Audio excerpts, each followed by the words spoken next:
Many of us started out on this particular journey at the World Summit on the Information Society. Those were days of hope and splendor.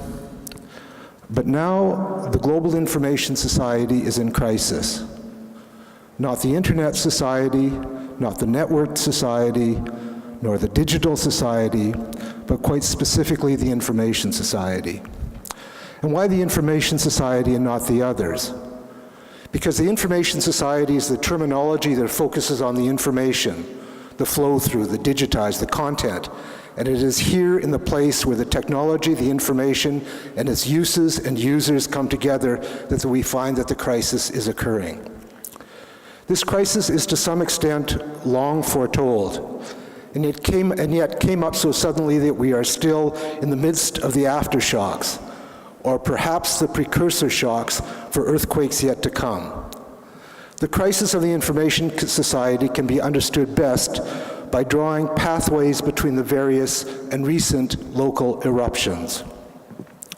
First, there was uneasiness from some quarters concerning the directions of internet governance, controversies and name-calling at the ITU wicket, and the subsequent campaigns and reactions and critiques concerning internet freedom and whether that extended to freedom from having to pay taxes, freedom to manipulate the world's knowledge to support various of Google's commercial interests, and even including their allies in the US State Department's freedom to enshrine and ennoble a unipolar global internet governance sphere, which privileges some structures of control and influence and renders impossible the development of alternatives that might support alternative interests.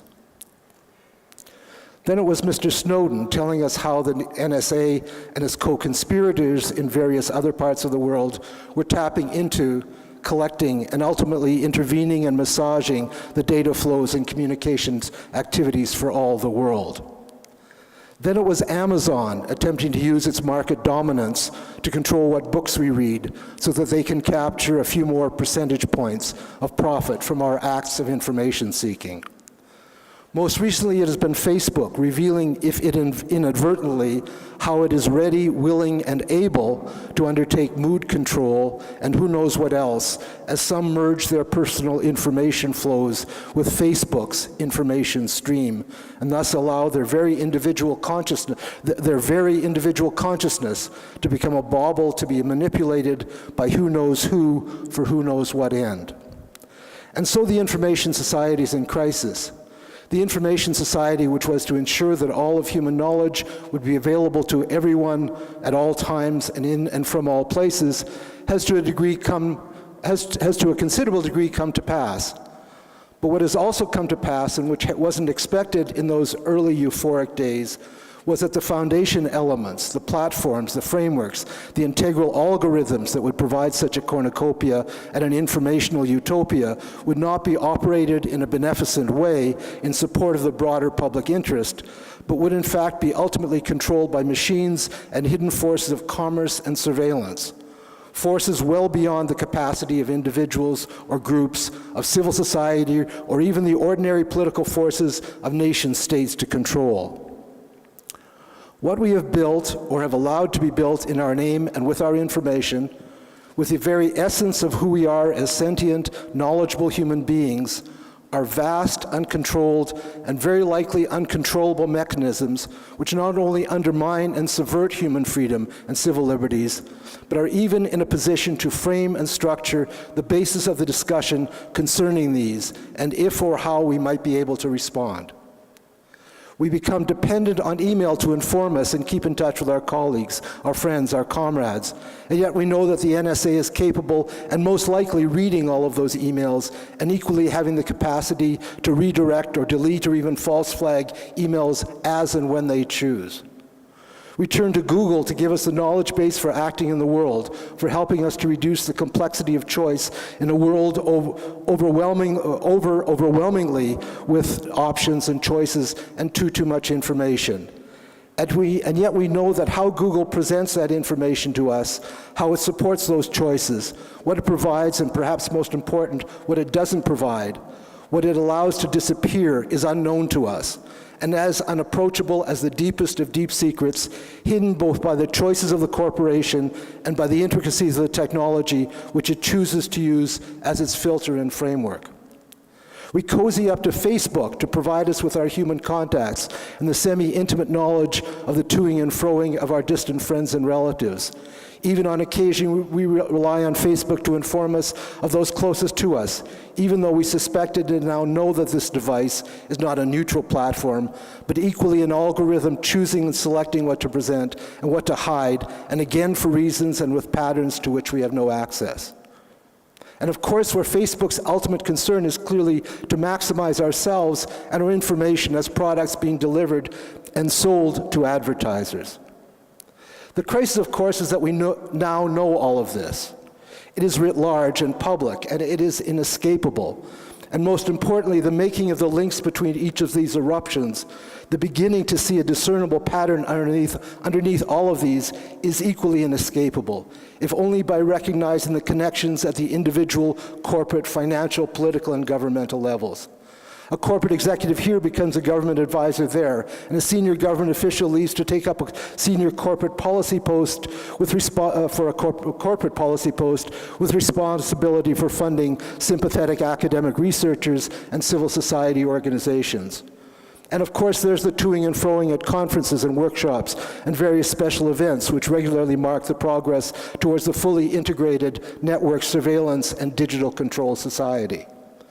And since all of this streams forward on a torrent, even a tsunami of wealth, as labor value becomes translated into and incorporated and displaced by digital value, as repetitive tasks become software and an economy of goods becomes translated into an economy of the virtual, the digital, the informational, the capacity to use this wealth to smooth the pathway forward to the network surveillance and digital control society is overwhelming. It absorbs the media almost fully, both by first undermining its revenues, making obsolete its delivery systems and its conceptual frameworks, and then by replacing it with, well, almost nothing really. Then it enraptures and ultimately captures most of academe through its glitter, the promise of its largesse as an alternative to the less captured source of research funding, slipping away with the collapse of other state institutions through the neoliberal subversion and the Reagan-esque erosion of the tax bases on which the support for intellectual production is rested. And finally, it buys or otherwise captures huge swaths of civil society, which in the great scheme of things comes cheap, and is only too happy to find which is only too happy to find a friendly shelter under the seemingly benign funding umbrellas with corporate and governmental co-religionists in the great temple of belief supporting internet freedom on the internet. Rather than one crisis, in fact, there are multiple interconnecting crises with the information society. First, there's the crisis of expectation. The information society was not supposed to be this way. Rather, it was to have been a place of anarchism and free expression, of openness and creativity. The requirement, nay, the absolute necessity to adjust those expectations to the new reality of total surveillance and substructural control are just now beginning to be felt among those for whom these things matter the most and the first: the artists, the intellectual, the critics, the dissidents. But these are simply the canaries in the mines, and this crisis in expectations and anticipations of what a total information or surveillance society might look like is coming into more general consciousness at internet speed. There's also the crisis of trust. One of the founding and necessary elements of a world and set of activities built on the virtual and the ephemeral is trust. That is, that one is what one says one is. That what we see as a representation is in fact a representation and not a distortion. That even if we can't otherwise verify it, what our limited capacity to sense via the digital is in fact accurate in what is being provided. That trust, of course, is now gone, perhaps forever. An element of this crisis, of course, is the breakdown of trust as between countries, who increasingly see the internet not as a means of interconnection and communication, but of interpenetration and potential subversion by state actors and non-state actors. The very real threat to the end-to-end capabilities of the internet, from fracturing along national lines, is a further consequence. and the overall failure to find ways of integrating China into the global communication space represents a significant gap and loss to the possibilities that the information society presents. We can no longer trust those who supply us with the infrastructure for the digital world, as they, willingly or no, have been turned into conduits for the illicit gathering of information. We can no longer trust our service providers, as they too have become source of information to the authorized and the unauthorized, for purposes of commercial gain, equally to purposes of political control. And finally, we cannot trust the flow of information through these digital streams, whether manipulated to deliver a more passive and willing product to advertisers, or even more insidiously to provide a passive and manipulable public to politicians and those shadowy figures in the background whose pulling of strings for their murky purposes are only slowly being brought to some sort of visibility. There are the multiple financial crises which information as other areas are subject to. The stemming and direct reduction of funding for research and other forms of independent information creation, again for purposes of manipulation and control. The overall reduction in financial support for disinterested information with the fiscal crises of states, in part resulting from the unwillingness of the internet giants to pay their fair share of taxes, and the willing compliance of suborned politicians in enabling this theft from the public good.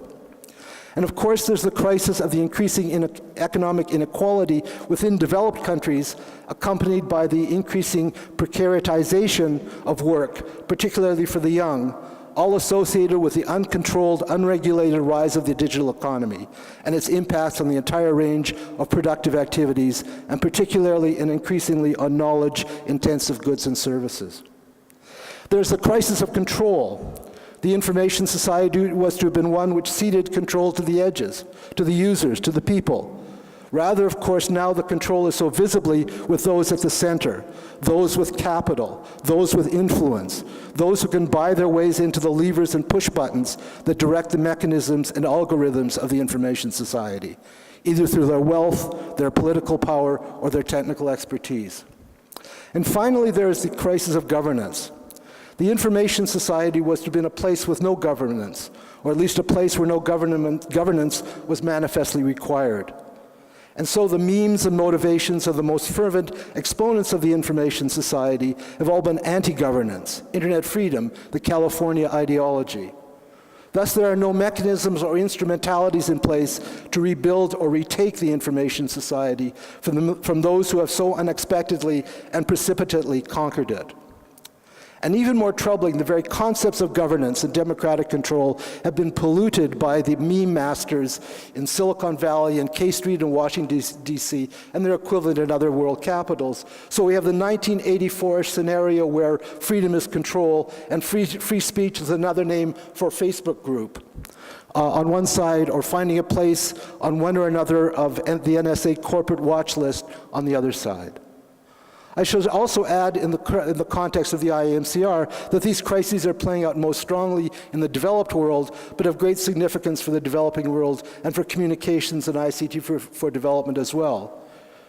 Issues of surveillance, of trust, of control are all issues which ultimately impact on developing countries equally with developed countries, if only after an ever-shortening time lag. The drives toward internet freedom, which on the one hand restricts governments in theory from controlling and censoring what is communicated on the internet, while on the other hand means that no global authorities are available to sanction companies which use their transfer pricing capacity to ensure that little or no internet-generated wealth finds its way much beyond the corporate corridors of the globalized internet elite, and with ever more wealth cascading upwards from the poor in the poor country to the rich in the rich countries. Equally a Facebook or a GCHQ in the UK, which is massaging our information flows for advertising purposes, may without our, and including those in the LDCs, knowing or having any means of intervention, acting to control the flow and framing of information and communication to achieve the political objectives of one or another superpower or even local political forces. So what to do? Underlying our understanding and response to these multiple crises in the information society is the profound recognition that we cannot go back. Something has irrevocably changed in the way in which we manage, create, integrate, use information, and that cannot be changed unless we suffer, as unfortunately is increasingly possible, a total and catastrophic breakdown in the infrastructure of developed societies. But barring that, we are condemned to the information society, and even as we once celebrated it unreservedly, so we must recognize what profound and remarkable and even magical, if two-sided gifts which it has accorded to us. In previous eras, and sadly only in highly selected jurisdictions, when it might have turned to democratic processes and the power of representative democratic institutions to respond and put order into the chaotic environment which is emerging. But now no single jurisdiction is capable, even if willing, to attempt to manage or regulate the internet, even while individual countries such as Brazil, India, France, Germany are coming forward with their individual, if deeply felt, and even diplomatic grievances. What is needed is a global agreement, a global compact, which sets out the broad framework for an internet in the public interest. An internet evolving and operating in support of the public good, understood in the broadest possible way. One which doesn't restrict, but rather enables the many, but not allowing the continued dominance of the few. One which is based on true internet freedom, that is the freedom from internet surveillance, from the domination of a single language or single culture, freedom for a balanced and widely distributed set of benefits from the outputs of the information society. Such a global compact can in fact be a true democratically anchored multi-stakeholder initiative where national governments recognizing their needs for sovereignty and support of national interests, corporations looking for global level playing fields and stable environments for trade and markets, and civil society concerned with human rights and economic and social justice can find common cause in building a new and global information society for the common good. Of course, such a development is completely idealistic. And yet the internet is so important to all of us, to nation states, to the private sector in all of its components, and of course to civil society. And even to those who currently might resist such a development as undermining their current benefits and advantages for surveillance, for control, for excessive profits. If the alternative is a fragmented internet, one which has no basis of trust, where this fundamental infrastructure develops with huge gaps and significantly weakened connections, then even they might recognize that an internet that functions is better than one that doesn't. And if the price of doing so is to have some taming of the Wild West of digital space, then perhaps better a solution of compromise and finding mutual interest and benefit rather than one of winner takes all. Thank you.